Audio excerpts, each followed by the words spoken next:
माननीय supreme court में case हारने के बाद 2010 में हरियाणा सरकार द्वारा नियुक्त किए गए 1983 पीटीआई टीचर्स की नौकरी खत्म होने का रास्ता साफ हो गया है।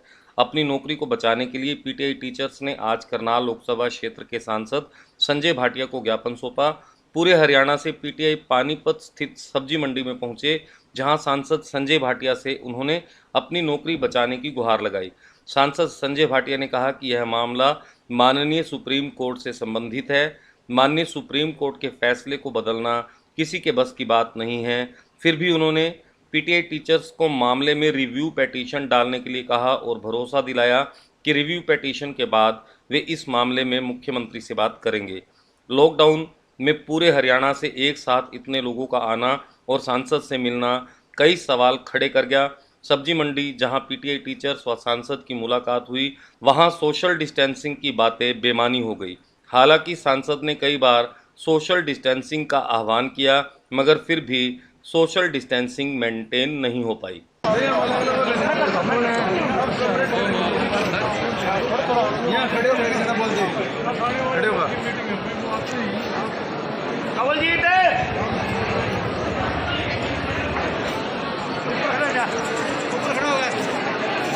कमलजीत मलिक,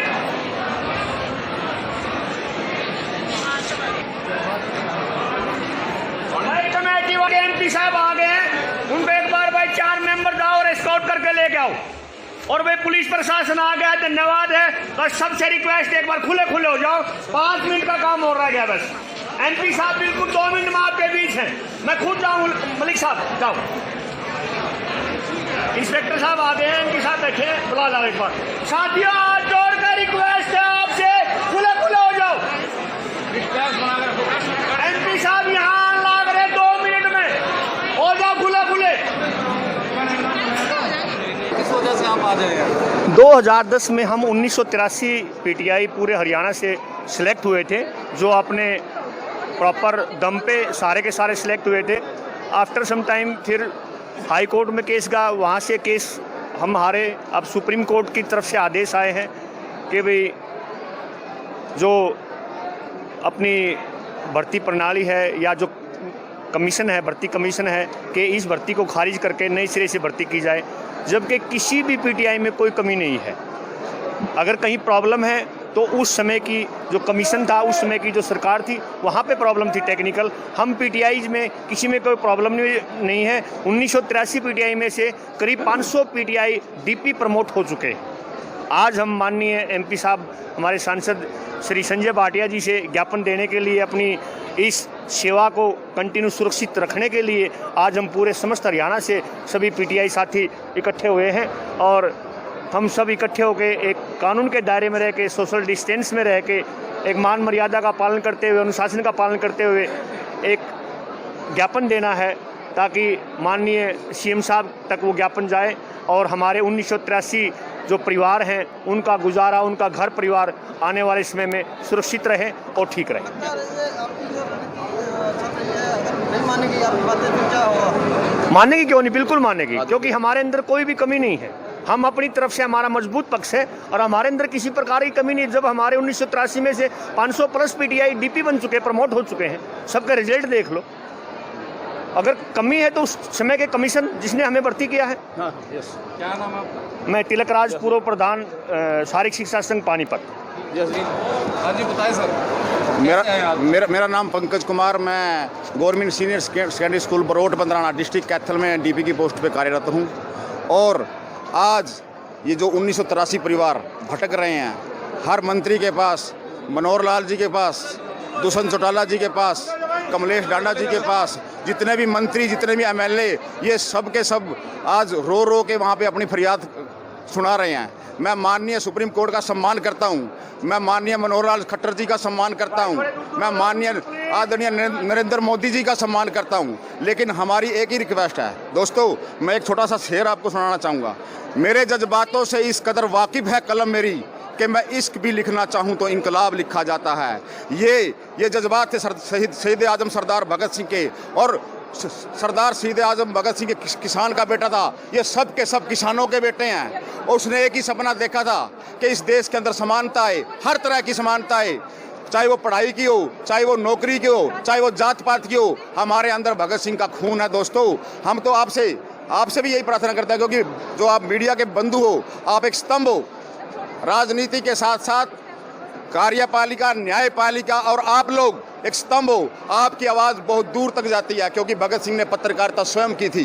तो हाँ जी, जाहिर हो रहा है कि आप लोग विरोध में है, कड़ा विरोध में है आप लोग। नहीं, अभी तक तो दोस्तों ऐसा है कि हम माननीय मोदी जी में हमारी आस्था है, माननीय खट्टर जी में हमारी आस्था है। हमने वोट दिया दोस्तों, हम लायक करते हैं मोदी को, हम लायक करते हैं खट्टर साहब को, हम लायक करते हैं माननीय दुष्यंत जी चौटाला को, जितने भी मंत्री हैं, चाहे हमारी ताई जी लगती है, हमारे कैथल से ही है, कमलेश डांडा जी आपकी कैबिनेट मंत्री, आप जानते हो।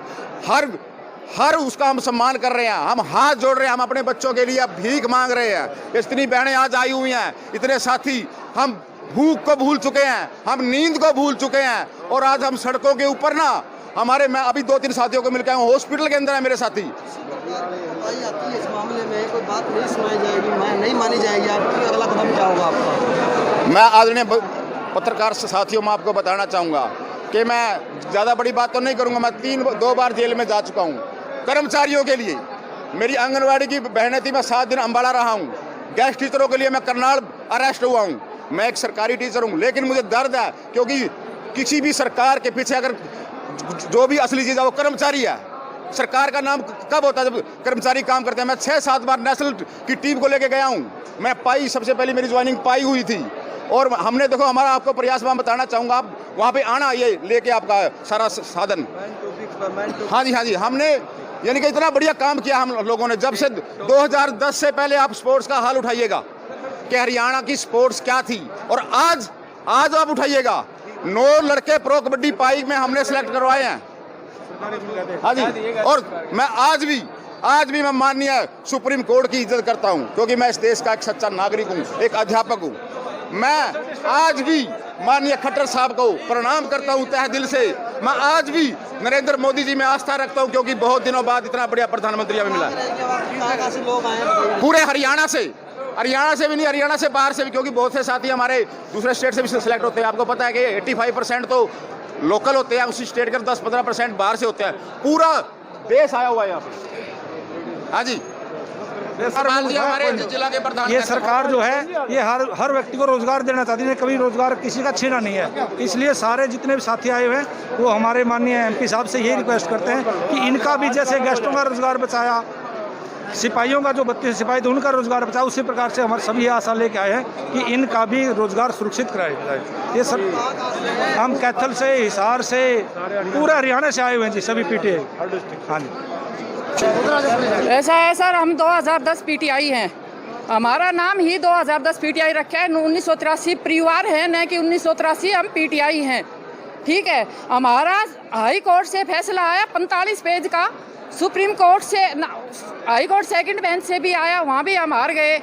सुप्रीम कोर्ट 85 पेज का फैसला है, उसमें कहीं भी हमारे PTI की कोई गलती नहीं है। ये है भर्ती प्रणाली, उसी ने गलत सिस्टम बढ़ाया। हमें पता नहीं कि 25 नंबर का इंटरव्यू रखने के बाद हमारी तो जो एडवर्टाइज निकाली 25 नंबर का इंटरव्यू रखा था, हमें पूछ के ये नहीं रखा कि हम आपका 30 नंबर का इंटरव्यू है। ठीक है, ये है भर्ती प्रक्रिया जो उन्होंने गलत की है। इसमें हमारा किसी भी PTI का दोस्त माननीय सुप्रीम कोर्ट का फैसला आया, उसने भी किसी भी PTI को दोषी नहीं ठहराया। तो सरकार से हम विनम्र प्रार्थना करते हैं, हम सभी, मैं एक विधवा औरत हूँ, मेरी 54 उम्र हो चुकी है, मेरे बच्चे भी अभी पढ़ाई कर रहे हैं, अभी सेट नहीं हुए हैं, मेरे घर में कोई कमाने वाला नहीं, ऐसी मैं नहीं, मेरे साथ कोई 45-50 विधवा बहनें हैं, उनकी रोजी रोटी, उनके परिवार का, उनके बच्चों का लालन पालन इसी ही नौकरी पर चल रहा है। अगर माननीय सुप्रीम कोर्ट हम PTI को कहीं भी गलत ठहराती है तो हमें दोष दिया, हमें सजा दी जाए उसकी, न कि अब हमारी रोजी रोटी छीनी जाए। हम माननीय सरकार से अपनी एक ही बात रखना चाहते हैं, अगर हम 1983 परिवार में कहीं भी गलती है तो हमें बाहर का रास्ता दिखाए। सुशीला यादव। भाई रैली कर नहीं सकते, सोशल गैदरिंग कर नहीं सकते, लेकिन बात वही है कि आज ब्याह शादी भी करनी हो तो 50 से ज़्यादा की इजाज़त नहीं है। कोई डेथ भी हो जाए तो 20 से ज़्यादा की इजाज़त नहीं है। और यहाँ आप इतनी बड़ी संख्या में खड़े हुए और पूरे हरियाणा से आ रहे हो, और ऊपर से हमारे जो संघ के अधिकारी हैं जिन्होंने उंगली पकड़ के हमारे को चलना सिखाया, ऐसे माननीय दलपत जी, मैं सैकड़ों बैठ के इनके सामने ज़मीन पर बैठकर और ये कुर्सी पर बैठकर इन्होंने हमें ज्ञान दिया, इनसे सीखी। ये तो मैं इनका बच्चा हूँ, इन्होंने बड़ाई करनी थी। तो भाई मेरे जगबीर भाई ने भी बहुत तारीफ़ में, तिलक भाई ने बहुत तारीफ़ में बात करी, गुरुदेव भाई भी पहले मिल के गया था, काफ़ी भाई बहन आए थे। एक बार तो इतनी बड़ाई सी हो रही थी, मैंने आंखें बंद करी, मुझे लगा पता नहीं मैं धरती पे हूँ या मैं जा लिया ऊपर, क्योंकि ज़्यादा बड़ाई जो होती है ना जाने के बाद होती है। पर मैंने कहा चलो भाई कोई बात नहीं, भाई कर रहे हैं तो मैंने कोई दिक्कत वाली बात नहीं। ज़्यादा एक तो सीरियस ना हो, टेंशन ना रखो। देखो काम तो हो गया बहुत बड़ा, और उसको वापस जोड़ के लेके आना भी बड़ा मुश्किल है, असंभव काम है। नेक्स्ट टू इम्पॉसिबल बोलते हैं जिसको, ये काम है नेक्स्ट टू इम्पॉसिबल। क्योंकि सरकार और व्यक्ति का झगड़ा हो, एक सरकार का दूसरी सरकार से झगड़ा हो, एक स्टेट का सेंटर के साथ झगड़ा हो, तो उसका फैसला कहाँ होता है? सुप्रीम कोर्ट में। सुप्रीम कोर्ट के फैसले आगे कोई केंद्र सरकार नहीं, कोई प्रदेश सरकार नहीं। अब ये सुप्रीम कोर्ट का फैसला, उसके इतिहास में मैं नहीं जाता, कैसे ना कैसे या हमारी लापरवाही या हमारा किस्मत लगा लो, कुछ ही कह सकते हैं, वो हमारे अगेंस्ट आ चुका है। अब हमने पुनर्विचार याचिका डाली है, परमात्मा करे उसके अंदर थोड़ा सा कोर्ट लीनियंट व्यू ले लेगी तो सरकार को भी कुछ हक में करने का रास्ता बन जाएगा। ये है रास्ता। अब तो परमात्मा से हम प्रार्थना करें। दूसरी बात माननीय दलपत जी ने कही कि जिस काम का आगाज अच्छा हो तो उसका अंजाम भी अच्छा होता है।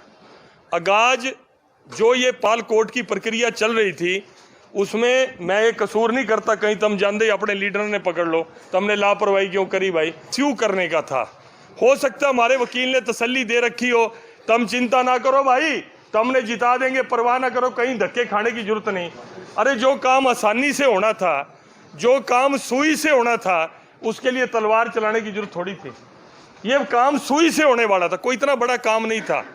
लेकिन आज स्थिति ये बन गई है कि मैं बुरा ना मानने मेरा भाई, क्योंकि जगबीर मलिक हुड्डा साहब के भी घना नज़दीक है, मैंने इस बात का भी बेरा है, लेकिन मेरा भाई है, मैं कह रहा हूँ ये हालत तो होगी।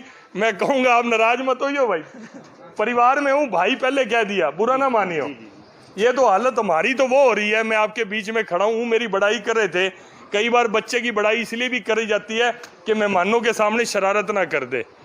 तो बच्चा बहुत अच्छा है, बहुत सियाना, कुछ नहीं, किसी चीज़ को हाथ नहीं लगाता, चुपचाप बैठा रहता है। वो कहता है मेरे माँ बाप इतनी बड़ाई करे, मेहमानों के आगे वो शरारत नहीं करता। ये भी मेरा भाई पहले बड़ाई करा था, ताकि जो मेरे अंदर भी गुस्सा है, आपके अंदर तो गुस्सा है कि आपका नुकसान हो रहा है, मेरे अंदर भी गुस्सा है। गुस्सा किस बात का है? वो कहावत है कि माल खाए बांदरी, पता नहीं अधूरा काम है, और रीछ जो है लट्ठम लट। नीति बात हो जाएगी। सारे के सारे यहाँ कोई चोटी कट बीजेपी के नहीं है, कोई कांग्रेस का भी होगा, कोई लोकदल का भी होगा, सारे विचारों को। यही समझदारी भर्ती करते टाइम थोड़ी सी हमारी रखी जाती तो जगबीर भाई आपने भी नेता की तरह भाषण देने की जरूरत नहीं थी। ये अब मेरे भाई ने दिया भाषण, मुझे अच्छा भी लगा, ये बहुत अच्छा वक्त है, मोल्ड कर सकता है सारी चीज का। एक बात मैं ईमानदारी से शपथ लेके कसम खा के कह सकता हूं कि जिस दिन से मेरे पास इस केस हारने की जानकारी आई है, उसके बाद से शायद आप तो फिर भी सो गए होंगे, लेकिन मैं रात में भी उठ के इस बात की चिंता करूं यार किस तरह ये शोहरत आप किसी और को देना। मैंने कही थी इनको कि सारे आप ये इज्जत आप किसी और को देना। ये केस सुप्रीम कोर्ट में निर्णय हो चुका है और सुप्रीम कोर्ट में इन्होंने पुनर्विचार याचिका डाली है और पुनर्विचार याचिका में जो भी निर्णय आएगा सरकार के लेवल पर जो पक्ष इनका रखा जा सकता है, मैं सरकार के समक्ष इनका पक्ष रखूंगा। लेकिन सुप्रीम कोर्ट में एक बार निर्णय विरोध में आ चुका है, तो सुप्रीम कोर्ट में पुनर्विचार याचिका को अगर एक्सेप्ट किया गया तो उसकी आगे ये कार्रवाई। सुप्रीम कोर्ट ने गेस्ट टीचर के खिलाफ भी 4 बार निर्णय दिया, मतलब चारों बार सरकार ने रखा है, तो ये सरकार के आगे पक्ष रखा जाएगा, इस बात का रखा जाएगा। उसके अंदर किया कई बार क्या होता है कि उस समय की परिस्थितियाँ उस केस के और इस केस का कंपैरिजन करके जो भी देखो, अगर कोई मदद करनी है सब लोग लगे हुए हैं, इस बात की इंतजार ही की जा रही है कि सुप्रीम कोर्ट में पुनर्विचार याचिका के ऊपर विचार।